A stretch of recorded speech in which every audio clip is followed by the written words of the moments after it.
So, Khalil, and I think you'd agree with me that there is a fairly long list of things we wish we would have learned in school, but didn't. Like instead of memorizing presidents, we memorized coping skills. Instead of parallelograms, we learned how to manage money and pay taxes. Instead of playing hot cross buns on the recorder, we learned how music can support our mental health. From time management to home repair, how to find a job, and negotiating skills, I'm sure we could come up with a very long list of things we wish we would have learned at a much younger age. But I have one that tops all the lists for me. This is the skill I wish we were all taught early and often. It impacts each and every one of us. It's a skill we use in every aspect of our lives, in our relationships, at work, with our families, and our finances. It impacts us internally and externally. One could argue it's the start of everything we do, and that is the skill of decision making, the actual process of making decisions and choices that impact our lives. We all do it multiple times a day, and yet I'm not sure many of us really feel like we know what we're doing when we're doing it. Maybe you lean more towards analytics and data. Maybe you're a pros and cons list person. Maybe you analyze pitfalls, which for me is a much more professional way of saying overthinking. Maybe you let intuition or gut feeling be your guide. Maybe you flip a coin and let the fates decide. Maybe your go to move is to defer the really big or really small decisions to someone else.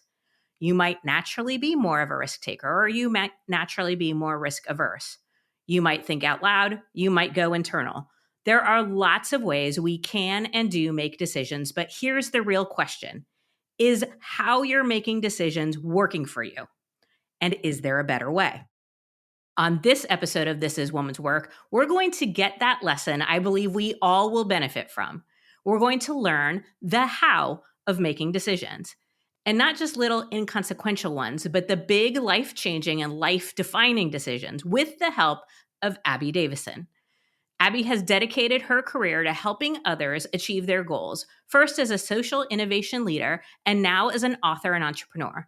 She is the co-author of Money and Love, an intelligent roadmap for life's biggest decisions, and the founder and CEO of the Money and Love Institute, which helps people make better decisions that lead to happiness, prosperity, and purpose. She's also a wife and mom, which we all know comes with its own set of decision-making opportunities, and she is relentless in her pursuit of discovering the best dark chocolate. Abby, thank you for being our guest. I typically have a billion questions, but I want to make sure we have plenty of time to go through the 5-step framework for decision-making that you share in your book. So I'd love to start there if you're okay with it. Absolutely. And I'm so delighted to be here, Nicole. My pleasure. Okay. What are the 5 steps? What should we be doing when we're making big life decisions? Well, I first want to address why we developed, and by we, I mean my co-author, who was my professor that I studied with in business school, and then I'll dive into what they are. But we developed a framework for making big decisions because, as many of your listeners undoubtedly know, and as you just mentioned, so many of us are quick to jump to a decision just because we don't like that feeling of discomfort when we're in that moment of uncertainty where we don't have a clear path forward. And some of you may know Daniel Kahneman, who was a Nobel Prize winning psychologist. He popularized the idea that we have 2 systems of thinking. We have system 1, which is impulsive and emotional. It's quicker to access. And that is often where we are when we're faced with a big decision. It goes back to, a predator is pursuing us and the fight, flight, or freeze. That is a system 1 decision. System 2 is rational, it's logical, it's a bit harder to access. And so when we're in an emotional state, when we're dealing with anger or fear or guilt or shame or so many of the other emotions that come up when we're following the path towards a money and love decision, we're more likely to be in system 1. And following a process can help slow down your thinking, help get you out of that emotional state so that you can make sure you're making decisions from a system 2 perspective, which is what leads to better decisions. And secondly, a framework is flexible but sturdy. So every decision is unique. Every person is unique. We can't possibly nor do we want to tell people what to do, but we want to help give them the tools for understanding how to think about a decision that could be applied to a variety of life decisions they're going to face. And but they don't have to learn different steps each time. That makes sense. I mean, anything that can be leveraged and is repeatable and that we can practice, I think is always helpful. And I tend to lean more analytical by nature. So sometimes the overthinking or getting stuck in indecision can be a little bit challenging. So regardless of your come from, it sounds like having this process helps us to use both and, right? Like, yes, we'll probably recognize the emotions and employ logic and reason as opposed to just defaulting to one or the other. Is that Absolutely. And yeah, okay? and it's so helpful that you know that you are an analytical thinker. We have a quiz on our website, moneylovebook.com, where people can go and understand their decision making tendency. And the power of knowing that is that you can say, hey, I know I can get stuck in analysis paralysis. So I'm going to give myself a time limit, or I'm going to provide these other checks and balances that help me overcome the default tendency that sometimes trips me up. Okay. So I love all of that. Let's talk. What is step one of the framework? So the framework, and so we call our framework the 5 C's. So the first C is to clarify what is most important to you. It sounds simple, but it is requires deep internal self-reflection, understanding your core values, understanding what you really want and don't want. So many of us find that what we want is very shaped by what our parents wanted for us, what we see our colleagues and friends wanting, this notion that French philosopher Rene Girard coined of mimetic desire, where we want what others want. We see our friends buying a second home and we think, oh, maybe I should buy a vacation home. We just go to different places every time we go away, but maybe it would be really nice to have somewhere familiar that our kids could have memories of going to every year. So those sorts of wants get really embedded for us, and we need to tune out those other influences in order to truly understand what we want. So I love that. And I think sometimes we want what other people think we should want, right? Like there's that people pleasing or caring too much about what other people think. Maybe I'm projecting, but I think that happens for Absolutely. a lot of us. Any tips on how to separate the noise of all the other things and really hone in on what it is we want? So we have exercises in our book because even though I wrote the book with an academic, it's a very practical book that is designed to not be academic, but very applicable. So some of those exercises can be helpful. The idea of tapping into your core values is useful. A couple ways to do that include thinking of a peak experience, a time when you were in flow, when you had no sense of time, and get really specific about what you were doing, what you were feeling. Another technique I love is to pay attention to what makes you really angry when you read about it or hear about it in the news. And anything that you have an outsized emotional reaction to tends to touch a nerve that's connected to a core value. So there are some ways to get in touch with those things that can help to tune out those other voices that might not share the values that you personally have. I love all of that. And I'm not trying to discount values. I'm so on board with values, but I love that you said to what might feel like a negative reaction, what might piss you off or make you angry, that kind of big reaction, giving us insight into what we value. I hate to say it, but that's honestly how I learn best is usually when, I have that unreasonable reaction to something, usually negative. That gives me an insight into a nerve that it's pushing on against one of my core values. Okay, second C. So the second C is to communicate with those most affected by the decision. If you are in a long-term partnership, that is your partner. But even if you are not in a long-term partnership, you're not an island, right? There are others who are very connected to you that are going to be affected by the decision. So that could include a close relative. It could include people you're providing care for. So the tendency, especially for those of us who live in our heads, is to want to figure it all out before we have that conversation. And the reason that this communicate C is second is that it's so important to let those people in to have a real conversation where you're sharing your perspective, right? You've clarified. Now you're going to share your perspective before you have it all figured out and tied up in a bow so that they can share their perspective and you can actually be influenced by it. Because the challenge is if you've figured it all out and then you have the conversation, regardless of what they say, you've made up your mind. And so we actually want to allow for the possibility that their response might shift our thinking. And you can think of clarify and communicate as a bit of a dance this way. And that can really help create a process that everyone feels good about, not just you as your, if you are even the primary decision maker. I can't say that communicate being in the fives is surprising to me, but the order it is in is really interesting. And I love what you said about it. What brought to mind to me is communicating at this stage allows us to be more open and to be more influenced and to hear somebody else's feedback, insight, perspective, what they want. Because I do this is I think, and then first I assume, right, this is what this person wants or what they won't want or what they'll think. And then also, once I've done all the work and then bring it as this packaged decision, if somebody pokes at it or doesn't agree with it or has an alternative way of seeing it, I find it much more frustrating. I get more defensive. I'm more closed off. It feels like I'm too far gone to go back. All of that to say, I really like this being so early in the process. What is the third C? So the third C is to consider a broad range of choices. When we are in the throes of a big decision, we often see our choices in binary terms. Do I marry this person or break up with them?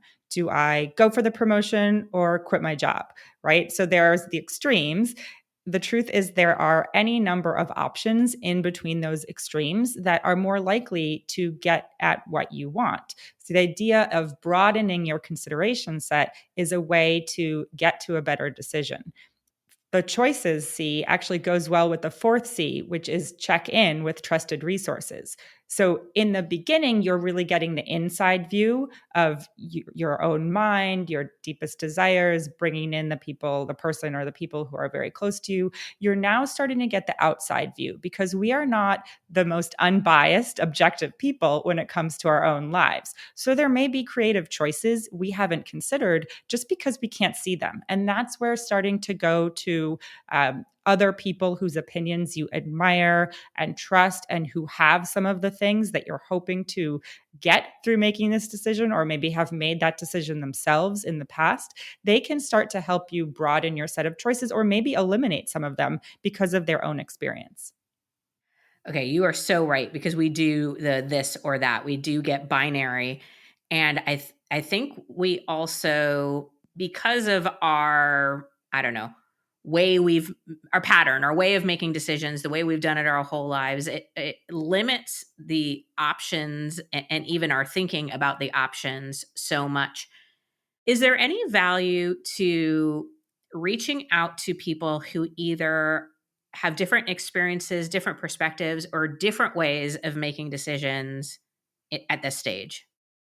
Absolutely. I mean, you really are trying to gather data. I think any other source that you trust and can provide value is helpful, including published studies. So the trusted resources don't only need to be people, although that's what many of us think of. The one thing I would caution, especially if you are an analyzer, is that it's a really comfortable place to be in the check-in step. So there could be a temptation to just have more and more and more conversations as a way of avoiding making the decision. So if you know that that is your tendency, you can provide that check on yourself to say, okay, I'm going to talk to 5 people. And after that, there's really going to be diminishing returns. So I'm not actually going to continue to find more and more and more folks to check in with. I'm going to limit myself. As you know, I have a tendency to become excited, possibly obsessed when I find something that I love. From cheese to hotels, women I admire to my favorite topic of confidence. I just can't shut up about it. And I love sleep. My favorite place in the world is my bed. So when I tell you that I found the best sheets ever, you need to know that I've tested an abundant amount. I've spent top dollar. I've tested thread counts and various materials, and my search has ended with Cozy Earth. Bamboo fabric that's perfectly soft, temperature regulating, machine washable, and committed to ethical production, Cozy Earth checks all the boxes and now is on every bed in my house. And if you use my promo code Nicole Khalil, you can get 40% off. You heard that right? 40% off when you use the code Nicole Khalil at cozyearth.com. Enjoy a long, deep sleep. Be great in bed because, as we've been told, that is woman's work. And now let's get back to the show. So I am one of those people, and I was going to ask that. Like, is there a certain amount of choices, going back to the third C, considering a broad range of choices that you recommend? Or, so like if I can come up with three, am I trying to find 10? Or does that not even matter? Again, my overthinking is happening right now. Generally, 3 to 5 is Okay. a great number. One of those should be doing nothing because that is a choice, and we need to evaluate it as such, even though it is often a passive choice. And people think, "Oh, I'm actually not making this decision because I'm doing nothing." But by putting doing nothing as a choice, you're reminding yourself that no, that is actually a choice, even if it doesn't require action.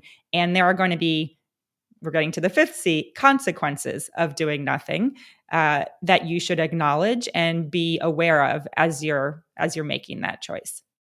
I would almost say, in my experience, the worst consequences I faced have been when I've done nothing. And recognizing that as a choice, sitting in analysis paralysis, or waiting to, and I put in air quotes, feel ready, or waiting for the heavens to open up and the light to shine through, and that you just know what is the right thing to do. That's honestly been the worst for me. When I've made some not so great decisions, I've learned and have been able to use that to then make better decisions. But then not doing something can be really painful. So let's talk about consequences, because there are always consequences, right? There are, and many of us tend to think of consequences as a negative thing, right? We tell our kids, like, if you don't do this, you're going to get a consequence. Or maybe that's just me. But, the idea of consequences is that they can be positive and negative, but it's important to explore them across different time horizons because we have a very powerful short-term bias. And so we tend to see the close in, and when I'm saying short term, I mean like next 6 months, we can see very clearly the positive and negative things that are going to unfold because of the choices. What's harder for us to see is, okay, after that initial 6 month period, what is likely to happen? And then how about, as you go out to 2 years, thinking longer term, what is likely to happen? And that type of thinking helps us overcome that short-term bias that sometimes trips us up and makes us want to avoid the pain of doing something in the short term, for example, when it might have good consequences for us in the long term. Okay, that makes sense. Now, I am guessing I'm not the only person who fears making a wrong decision. And while going through all of these steps will certainly be helpful, there is no guarantee that we will only ever always make the right best decisions. I'm guessing that's not even a possibility. So, what are things that we can tell ourselves? How do we overcome when we recognize that a decision we've made might not have been the best decision? Like, what are some things that we can do in the face of that fear of doing the wrong thing? Yeah, so I would say a couple of things to that. Number one is that very few decisions cannot be undone, right? I think like having a baby is really, once that baby's on the outside, like you are stuck with that baby. Other than that, pretty much every decision can be unwound to some degree. So you can always, remind yourself that. The second thing I would say to that is there is a phenomenon called resulting, which is where you judge the quality of a decision based on its outcome. And it's such a human thing. I mean, I do this all the time, but it's really important to say, listen, you can do all the right things. You can use this framework, which of course is not a silver bullet. It's a evidence-based approach, but you can do all the right things, and there could still be a monkey wrench thrown in, or you could have bad luck. Right? Everything is about some degree of choice, some degree of luck, and sometimes you just have bad luck.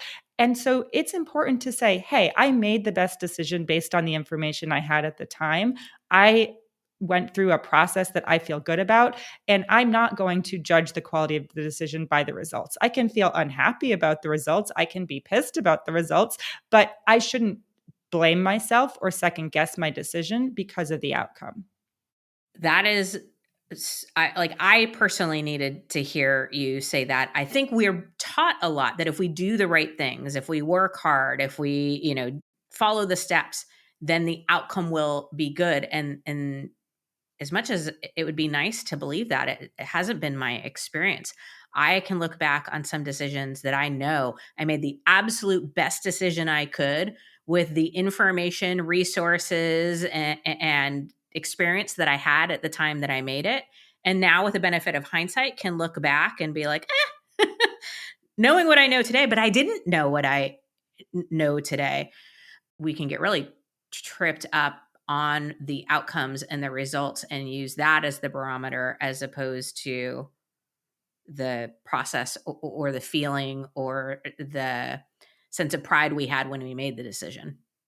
Absolutely. And that is human nature. So you're not alone. The other thing that's important to keep in mind when making a decision is the information and the research on regret, because that comes up a lot, right? Is to say, well, how will I know if I'm going to regret this decision, or I don't want to do something I regret? And Daniel Pink has a great book called The Power of Regret. And he did this huge research survey, thousands of people, and asked them about their regrets and categorized regrets into 4 categories. There are what he calls foundation regrets, so not being responsible when it comes to health, education, finances.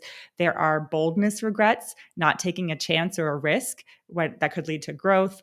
There are moral regrets, which are not doing the right thing. And there are connection regrets, which are about not prioritizing relationships with family and friends. And so knowing what those regrets are lets you do something that is called, anticipating regret, where you, as you're going through the consequences and you're thinking about, okay, well, how could this decision play out over different time horizons?